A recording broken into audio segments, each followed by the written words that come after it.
What is the "I'm not you" philosophy? It started early. You know what I mean? I was the third of four boys. My pops came to America when he was 18 from Nigeria. I was technically the middle child. I was very different than all of my brothers. It was four boys, all of them extroverted. I was introverted. All of us played soccer up until sixth grade. For me, I just realized I didn't like soccer. I was a lot more physical. I was bigger than my brothers. And I was on the soccer field, man, just bullying kids. You know what I'm saying? It was like, yo, I need to get on the football field. So I started playing football. I was kind of like the outcast, the outsider. And at least that's how I felt, and I gave my dad a lot of problems. My pops very much valued education, behaving in the correct way, in the public forums. And let's just say I wasn't living up to his standards, started around middle school. So I struggled to fit in and I wanted to fit in, but it was almost like, I think I was like a freshman in high school, man. And my dad gave me some real harsh realities that looking back, he probably shouldn't have given to me in that style. But I just realized, man, I wasn't gonna be able to win this game of trying to please my pops. You know what I mean? Like I realized like I'm not gonna try to play this game anymore. So I kind of made an informal decision to kind of do my own thing. So I kind of went rogue, if you will, but not in a negative way. I really just dove into football. I loved football so much, but that was when I kind of created this me against the world kind of attitude that we find suits a lot of competitors, but definitely has some side effects, if you will, right?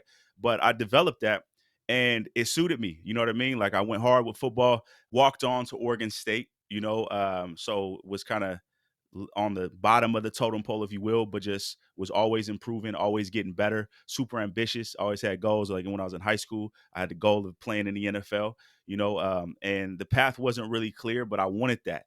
And then transferred to Portland State, ultimately was able to make my dreams a reality, playing the league in New Orleans for a few years. And that got cut short due to injury. And so long story short, man, I'm back in Portland where I grew up and really struggling, man. I'm working at this factory while still trying to get back in the NFL, but my money is dwindling down, right? I'm trying to figure out what's next, man. And that's when, I'm Not You was born, but it was born really from I remember I was going on a run and I heard this song from Clips, a rap song from Clips called I'm Not You. And he was just talking about how all these rappers talk about a certain lifestyle, but he's really about that lifestyle. And it stuck with me, and it really resonated with me. And I realized that I'm not you mentality, meaning most people do this. Most people are afraid of failure. Most people run from it. Most people set safe and manageable goals. Most people don't clarify what they really want and go after it. But I do. When I was in college, I was trying to get into the league. And one of my favorite coaches actually just told me I should just give it up, and just focus on Mhm. being a father because I had two sons at that time. And I'm just in my head thinking like, but nah, like I'm not you, and that's always been my mentality. It's again this me against the world mentality, and that turned out to me. I started training athletes and started teaching them this mindset, and this was before it was the quote unquote I'm not you philosophy. But then through that, I realized these athletes, I didn't really love training, but I loved impacting these athletes in a positive way, and I realized they needed more of the mental aspect. And so I started creating a vision for I started thinking, what if I can create a business around purely mental training, right? Like actually, and at the time, there wasn't really a ton of people doing that. This is early 2010s and things like that. And that's what I'm Not You was born, man. So I'm Not You is really a lifestyle. It's focused around the shared vision that a lot of competitors have, which is to be supremely confident, fearless, and dominating under pressure, which is the most important. Because you as an athlete, anybody can. We used to call them workout warriors, the guys who do well in the gym, but when it comes time to play, they can't bring it. So it's really about being able to perform under pressure. And there's certain premises, that the I'm Not You philosophy is built around, and it's a certain number of traits I call the I'm Not You bloodline, right? So a few of them being number one, God-like purpose, making sure you understand your purpose behind your sport, which is really clear. Another one, war room strategy, making sure that you have a great strategy by which to accomplish a goal, being very deliberate and purposeful. Because it's one thing to have purpose, but it's another thing to actually have a game plan for how you go about mastering your sport.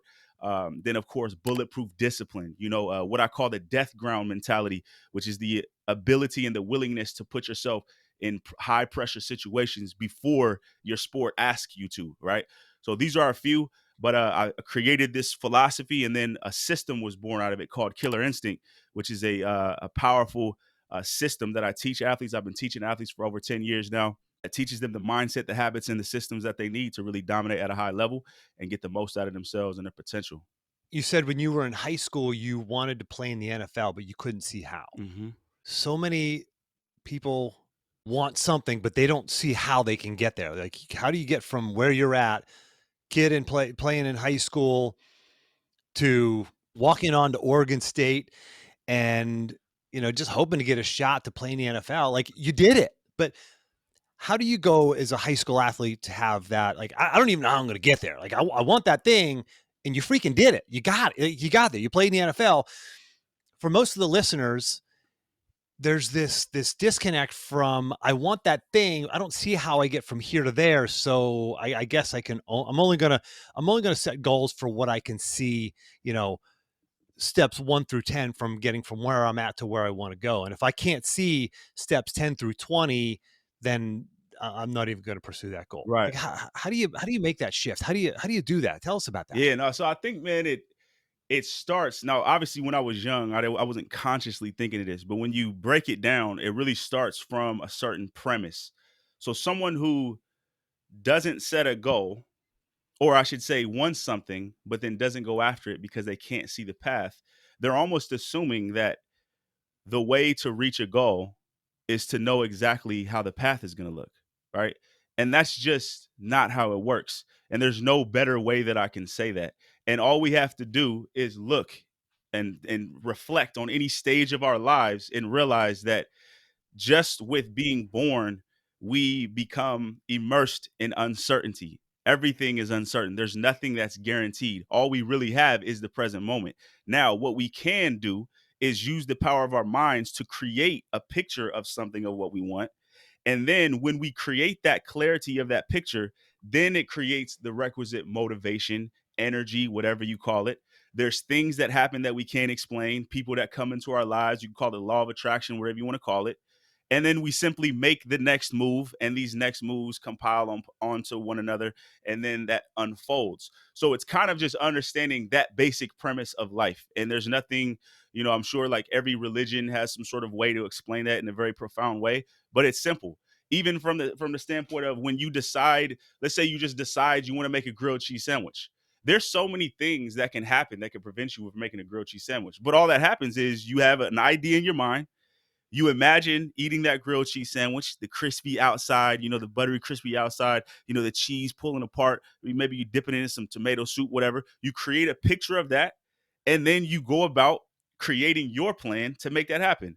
And then you might look in the fridge and realize I have no cheese. Okay, so what are you gonna do? You might need to go to the store. Maybe the store's closed. Maybe you got to ask your neighbor. Whatever. There's a lot of different ways by which the outcome can happen. But with something as simple as a grilled cheese, we don't really sit there and be like, oh, I can't do it. We go and make it happen. We do it every day, all the time. We overcome obstacles that we don't see all the time.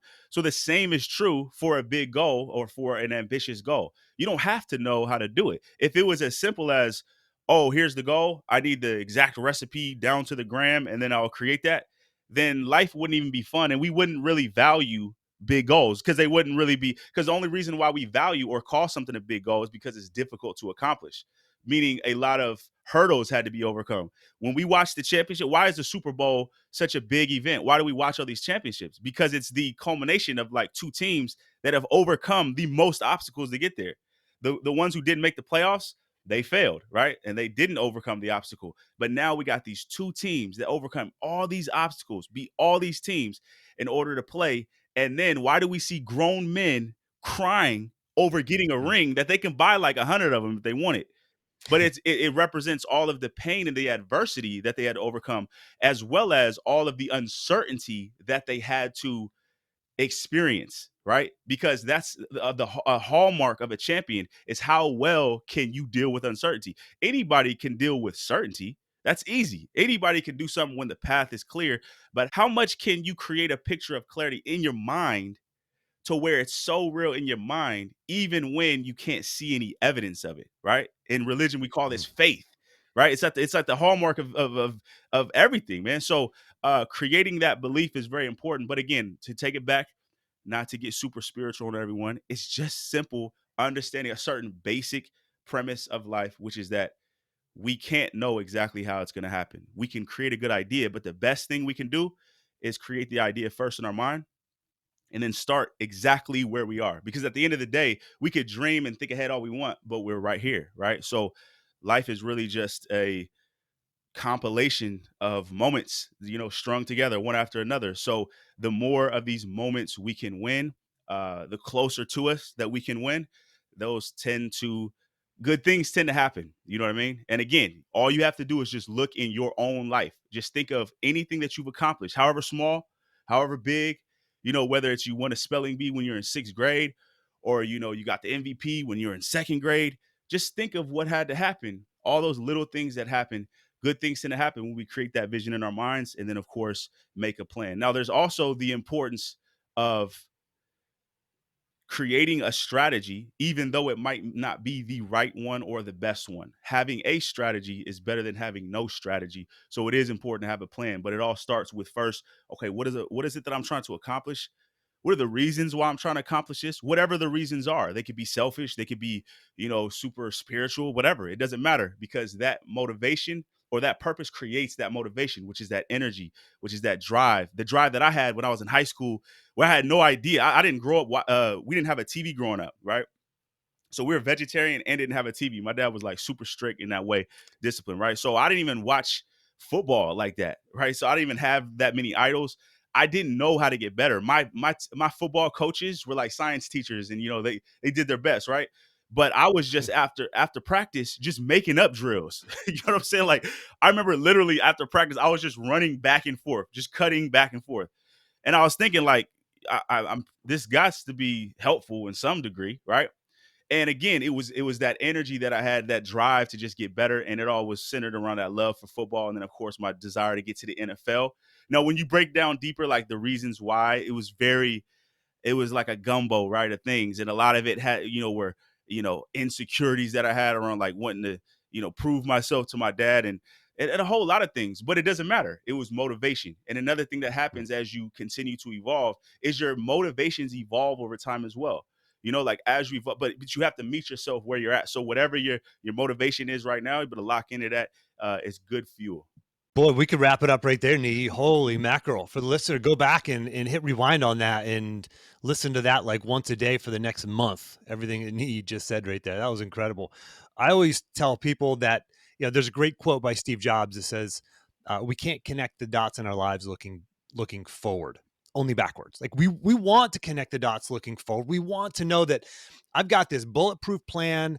It's 10 steps from high school football player to NFL. It's 10 steps from full time at my job to going full time in my side hustle or whatever it is for you, the listener, right? You want to run a marathon or whatever it might be in your life.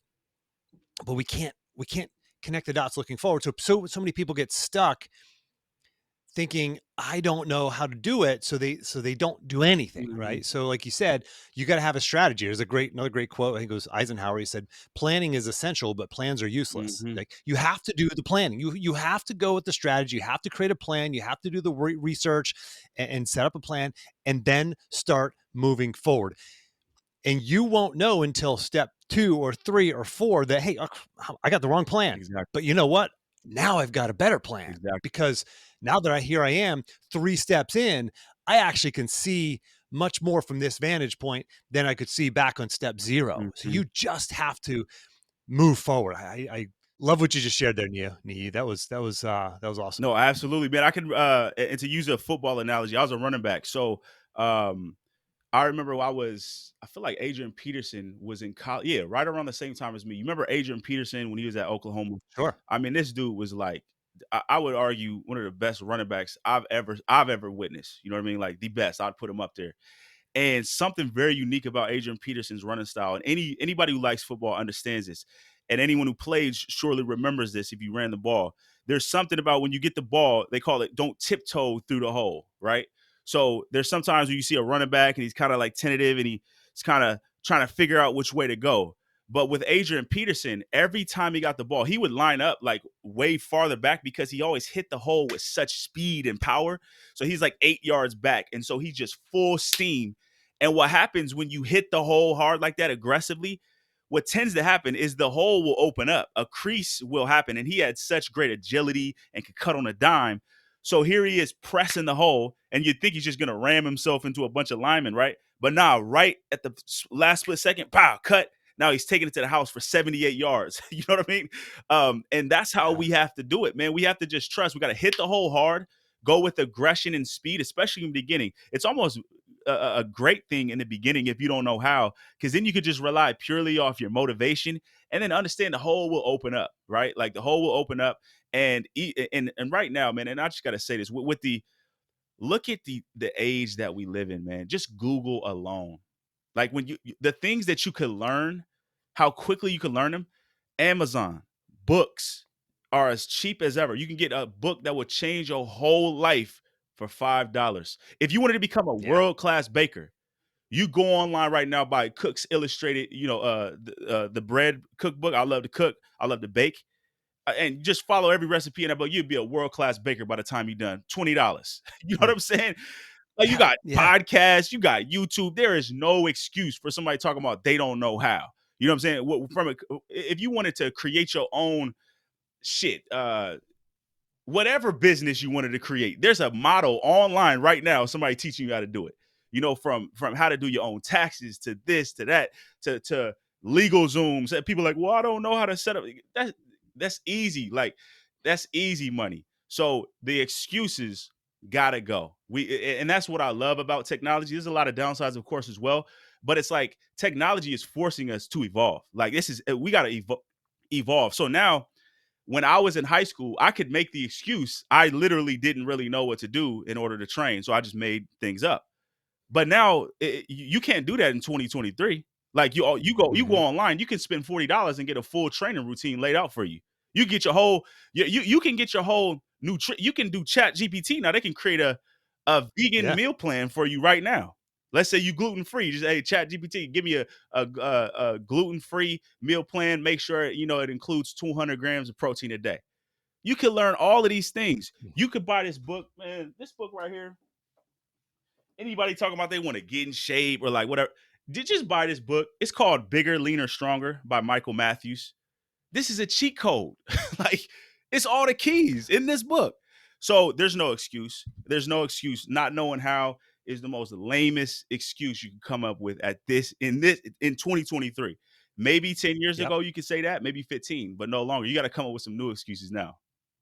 Yeah, you got to come up with some new ones because Niyi's blowing them up right now, man. And gosh, that is you got it, man. It's the truth. So what about how does confidence play into this? I mean, I know confidence is a big part of your philosophy. How does confidence affect somebody who maybe has tried before, they've failed before, they're not sure how to do it, so they're lacking like do we need confidence? And if so, if it's a key ingredient, how do you build it? If you don't just naturally have it, how do you how do you get it? Yeah, no, that's a great question, man. And I'm not gonna sit up here and act like there's some cookie cutter formula to confidence or there's just like this one element. In reality, I'm working on a framework right now around confidence because there's so many elements to confidence. For example, there's a certain amount of confidence that comes from winning and getting external validation. So if you don't have that, you're not going to be as confident as somebody who does, right?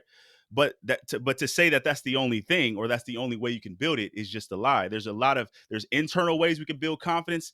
There's external ways that we can build confidence. But let me go with a very simple and easy formula that any competitor, this is their main bread and butter in terms of how to build the confidence, right?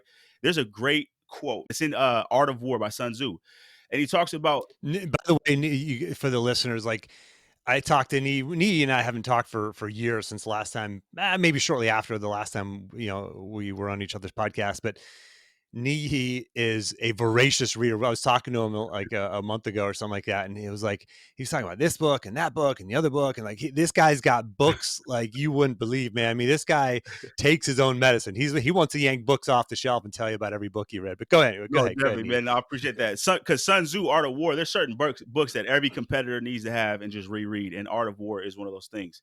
And he talks about there's a part in there where he says the victorious warrior wins where it's easy to win. So it's like Mm, Sun Tzu is kind of dispelling this notion that we have about victorious warriors is that they every one of their defeats is like some glorious defeat. He's like, no, it's actually like a really they just win where they're supposed to win. They win where it's easy to win. Look at Tom Brady, for example. A lot of games you watch at Tom Brady, he just doesn't make mistakes. He just makes the right decision. He knows when to throw the ball away. He doesn't try to create a big win. He knows even when to lose. That's a win. You know what I mean? So it's fundamentals, right? So upon that premise, we can say, where is it easy for us to win? Right? Let's say somebody is lacking confidence and athlete trying to, you know, get the scholarship or win the championship, but they're really far from that, right? It's like create a game plan, basically set up your day in such a way where it's a series of wins. Literally, it's wins. Like it's like like a basketball right now, basketball season, 7 games, right? Best out of 7. Every single game, every team's trying to win. It's that important. So what if for you, wherever you were, and you could create the terms of winning. You see what I'm saying? Most people are waiting on external factors to create. They say the only way I could win is if I win this championship. Okay, that's cool, but that's really not a fun way to live because now you're just waiting on things that happen every, I know you're a wrestler and you had this goal of winning the state championship every year, right? That's one event like out of the whole year. So you mean to tell me you can't win at all until that happens? Now you could really mm, win whenever you want to win, right? So what if you structured your day? And I challenge anyone to do this. Instead of just looking at your day as a to-do list, it's like, nah, this is 27 games I got today all the way from waking up on time. That's a win. Did you win or lose? So the key then is putting winning in as much of our control as possible, right? So focusing on action wins as opposed to outcome wins. You see what I'm saying? So there's a lot of outcome wins that we're not always going to be able to control. But the best way for us to increase our odds of those outcome wins is by winning with the actions, right? And there's no better way to understand this than in business, right? Because sports is a very physical thing. You see what I'm saying? So we actually can kind of feel like we're actually, having some sort of we're putting pressure on our opponent physically. But in business, man, this is not really like a contact sport physically. So you can't make somebody buy your product. You can't make somebody listen to your podcast. All you can really hope to do is create some content. This is all you. Like this is all things that you do. Then you put it out there for people to hear, and then you see the response, right? And then the more you do that, the better you do that, the more attention you pay to those control wins, I call them, that you control, the more of those you accumulate, naturally, the more confidence you're going to have. So let's just say, for example, waking up on time and you're keeping track. 7 games. It's 7 games. Like, so can you get to 7 by the end of the week? If you get to 7 and you acknowledge that you went to 7, I promise you, however small it is, you will feel more confident. Then on top of that, let's say for example, you're a wrestler. First of all, do you have a training plan, right? Like where that actually is a series of wins that you need to do, series of actions you need to accomplish, but framing it as a win. Because now, next thing you know, this wrestler, he's been winning for 3 days straight, going up into his next match.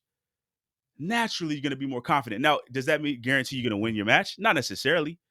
But will you have more confidence? For sure. And that confidence, that intangible, will show up in your swag. And in wrestling for sure. You see what I'm saying? You could see it on guys. Like you could almost watch the swag before it even happens. Be like, okay, that guy's out of it. Or let's say the guy's giving him work in that first round. You see how he's looking. In the little break before the second round. You're like, yeah, he's done. You know what I'm yep. saying? Like he's done. So Yeah. All of those things matter. So there's a lot that goes into confidence, right? But if you can simply focus on winning where it's easy to win, because that's what victorious warriors do, right? Look at Tom Brady. Look at LeBron James. He just makes less mistakes. He wins where it's easy to win. Where is it easy for a multimillionaire athlete to win? Nutrition, right? Like everybody likes to, oh, no, LeBron spends $1 million a year. Every athlete should be spending $1 million a year. If you make multiple millions a year, every athlete should. That's easy. That shouldn't even be a big deal. We shouldn't be talking about that. That's obvious. Of course, you should be stretching. Of course, you should be doing yoga. Of course, you should be doing hyperbaric chambers and all of that. So you should be trying to every stone. You leave no stone unturned. All that's if you read Tom Brady's book, all it is just everything he can control. Avocado ice cream, this and this and that. Now, a lot of people they leave those wins alone. You see what I'm saying? They choose not to win where it's easy to win. So Tom Brady's just like, and I love Tom Brady as an example because he's literally the GOAT as well as maybe arguably the least athletic quarterback, the least talented quarterback Sure. we've ever seen. Not even like good Yeah, you ever seen his draft picture? Like, when he yeah, was, like, drafted, he was, like, slumped and he's, like, body looks right. soft. He's a He goat. looked like he didn't even belong in the league. Never mind like Yeah. amongst the Oh, good absolutely. quarterbacks. So, but he's just someone who just compiled so many wins, win after win after win. Again, if you read his book, he literally has his whole offseason mapped out. Now, I'm not saying that's easy to do, right? Because that takes a certain number of a level of discipline. But how is discipline built? When we see a big ass bodybuilder who's yoked up, boom, boom, boom, he didn't get that overnight. That happened slowly over time, rep after rep after rep, day after day after day, set after set after set. But we like to see the outcome and be like, oh man, oh, he's on steroids or he must be blessed, genetic. Nah, he built that from day after day after day. So the only way you could really win is right now. That's all you can't win in the future. You can just win right now though. So any athlete is like, what's your plan today? That's athletes, you got to have a plan. Like, what's your plan? What's your game plan? What's your strategy? What is your plan this week? I talk about wrestling. My son's a wrestler. And I was so fascinated how many of these wrestlers, they don't even have a plan for what they're going to eat during the meet. I'm like, Mm. dog, you wrestling? Like you're expending like maximum energy and you don't even have a plan for what you're going to eat. So you don't have a plan. So of course you're not going to be doing anything healthy. You know what I mean? So what are they doing? Going and getting pretzels and nachos. And I'm like, how is this dude over here eating nachos? It's 2023 and you eat nachos before you got several matches. You losing and you're losing where you don't gotta lose. So you're basically Mm. forfeiting. How dumb is that? And of course, that's going to lead to a decrease in confidence. So if you could just Yeah. find a way to clarify all of your wins every day and package them up, you got some lifestyle habit wins, right? Got some sport wins, nutrition. You can break it down however you want, but it make everything a game because we competitors. Who out there likes to lose? Everybody listening to this is a competitor. Naturally, you're built that way. You're always going to be that way.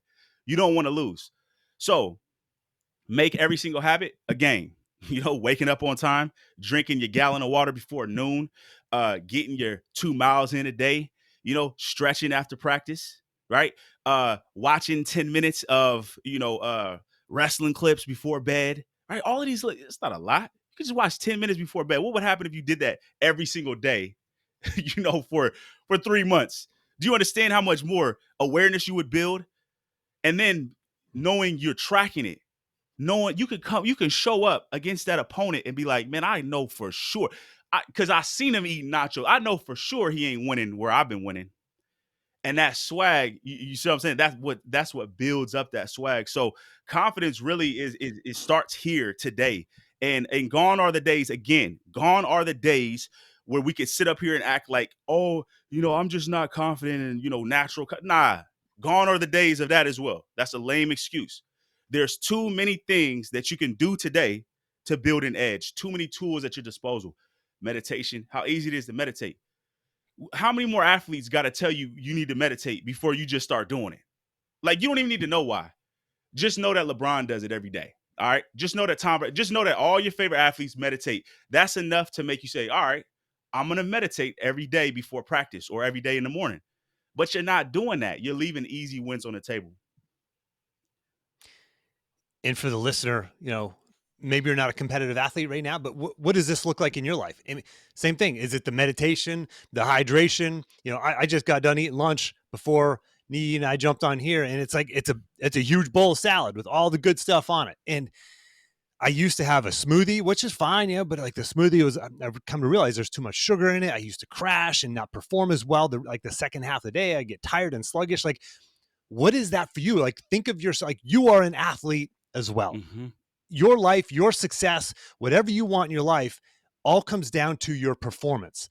How are you fueling yourself? How are you preparing yourself? How are you preparing not just your body, but your mind to perform at a high level so you can, like Nee said, wake up early. Can you get 7 wins? Can you got 27 things on your to-do list today, starting from waking up. Can you win every one of those games? Or maybe that's every one of those like a play within the game. And, you talk about Tom Brady, who he knows when to throw it away or take the sack, and he knows when to make the play and take the risk. Like, are you doing those little things? I mean, Nee, I think you broke it down so concretely for us and for the listeners to to take action on this and see that how we can create confidence by doing these things. So Hmm.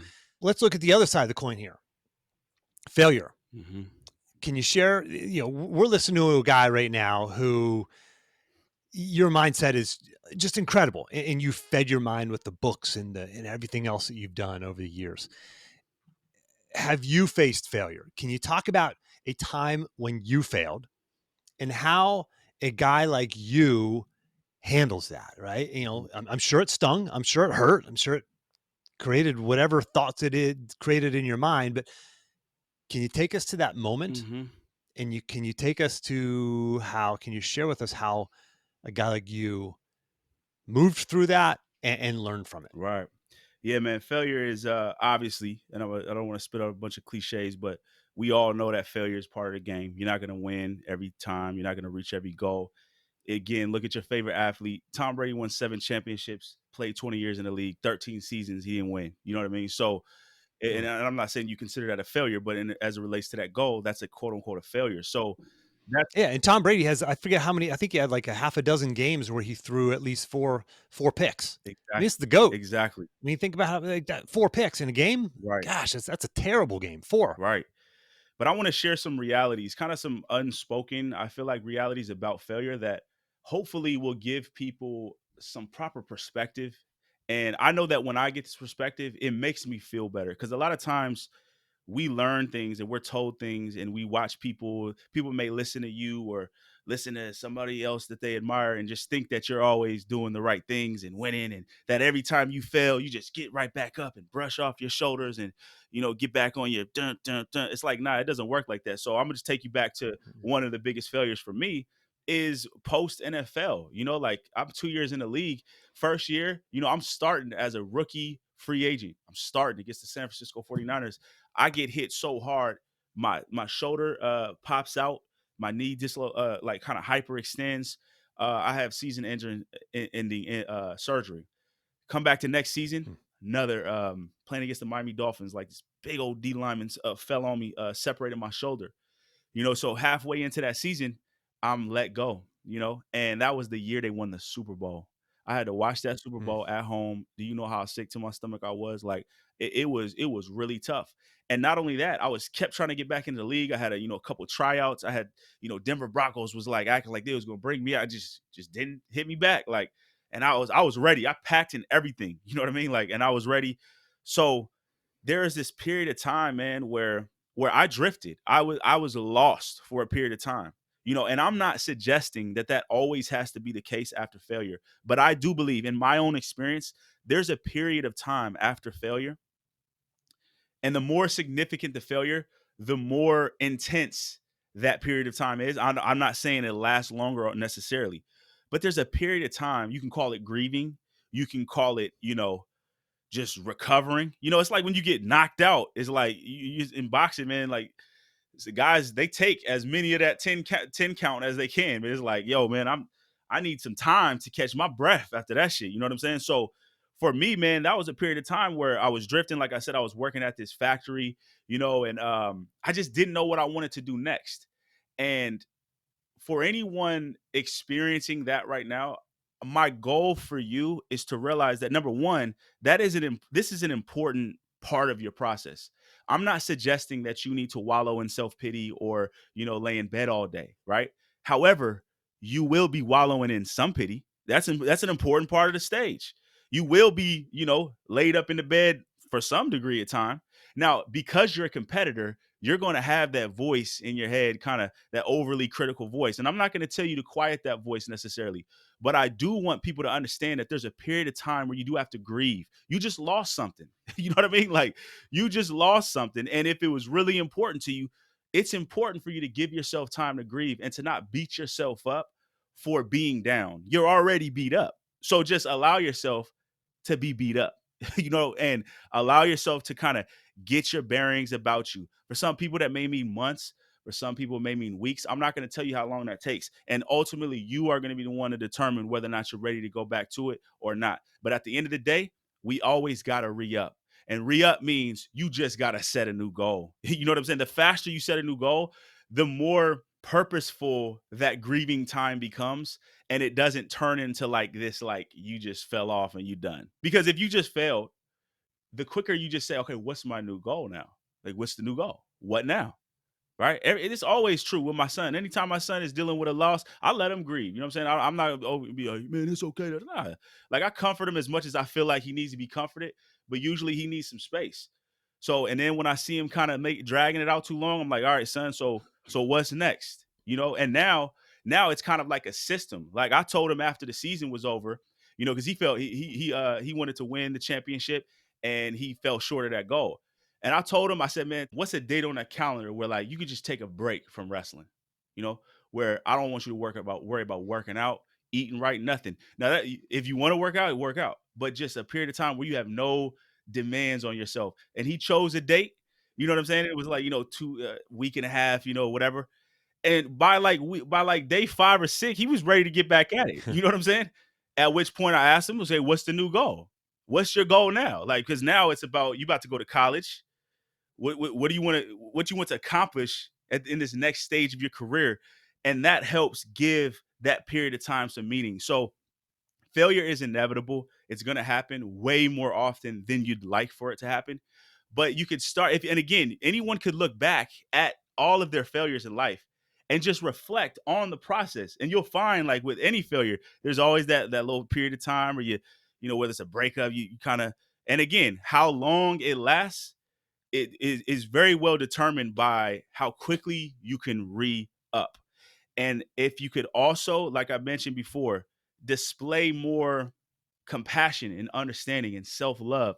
And it's something that comes difficult for, I think, a lot of competitors, because part of competing is putting pressure on yourself, and we got to get the most out of ourselves. So if you could just allow yourself to grieve. It doesn't mean you have to tell yourself everything's okay or even talk to yourself a lot. Just allow yourself to go through your process. Trust that whatever feelings you're going through now, they won't last forever. And I know that's hard, especially if you're dealing with the failure that you've never dealt with before. But I will tell you, you will get through it. It is important to allow yourself to feel those feelings, and then also just set a new goal as quickly as possible, and then just start again. Life is going to be a series of games, if you will. It's just like in the playoffs. It's like if you lost game one, if you want to look at life as, a 7 game series or an entire season or whatever analogy you want to use, there's always going to be another game. So just learn whatever you can, feel whatever you need to feel, and then re up, create a new strategy. And then you will then learn the Yep. things, take the things that you learn and apply them to the next one. That's what evolution is about. Nee, there's so much good stuff here that you've shared. As we wrap up, what's an action item that the listener can take, let's say in the next 24 to 48 hours, to start applying what you've taught here today? Yeah. So here's what I would say: create what I call your target practice plan, right? And that's basically your series of control wins, Monday through Sunday. All right. A recurring game plan. So, whatever your game is, whatever your sport is, whether it's business, whatever, identify what all the things that are in your control that you can do that contribute to the outcomes that you want to accomplish. right? So as an entrepreneur, you mentioned eating that big salad. That is one because that affects your energy, right? And you need your energy. So it doesn't have to be all just related specifically to that. Create your target practice plan, a series of action wins Monday through Sunday, and start keeping track and start winning where it's easy to win. And then when you Mm. start noticing the things that you're not winning, right? The losses, then every week, take some step back, say, okay, I noticed that, I'm really struggling with eating the salad on, Wednesdays and Thursdays. Okay, problem solve, right? Ray Dalio talks about that in his book, Principles. Okay, what's the issue? Not eating it on Wednesday and Thursday. Why? Root cause. And then what do I need to do about it? It's really simple, right? You do that, we're talking about the makings of an unstoppable career. And that's no exaggeration. If you can do that consistently, if you can have your game plan laid out, if you can problem solve consistently and win where it's easy to win, there I will put my money on you in whatever sport you're in. You know what I mean? I will do that. The more consistently you can do that. So believe that, do that. You don't need no fancy system. Just get a basic spreadsheet, lay it out, and get to work, man. It's about that work. I'm going to put you on the spot for one last quick question. Top 3 books. I know you're a voracious reader. You could probably recommend 20 off the top of your head. Do you got a top, I don't Yeah. know, 2 or All 3? right, so for the competitor, I'll just put together a nice little three book bundle Okay. for the ultra competitor, right? Hagakure, which is it's a way of the samurai. Like it's the samurai's code. Hagakure, just powerful, man. I'm talking ancient samurai wisdom right here. The way of life, the way that samurais live and their philosophy towards life. So much parallels to the high performance athlete. So Hagakure, 33 Strategies of War by Robert Greene for sure. And I already mentioned Sun Tzu Art of War, so let me add in a different one. Slaying the Dragon by Michael Johnson. Probably one of the best books written by an athlete, super duper Hmm. practical, and changed and altered my mindset towards failure. All your listeners gotta read this book, Slaying the Dragon by Michael Johnson. He dealt with big time failure in the Olympics, and he details precisely what he did in response to those failures, how he reframed it. He details like basically his game plan, how he approaches his sport, and it's so practical, so powerful, very well written. Those 3 books to change any athlete's life. Knee. Love it. Thanks, man. Great seeing you again. Absolutely, man. Thanks for having me.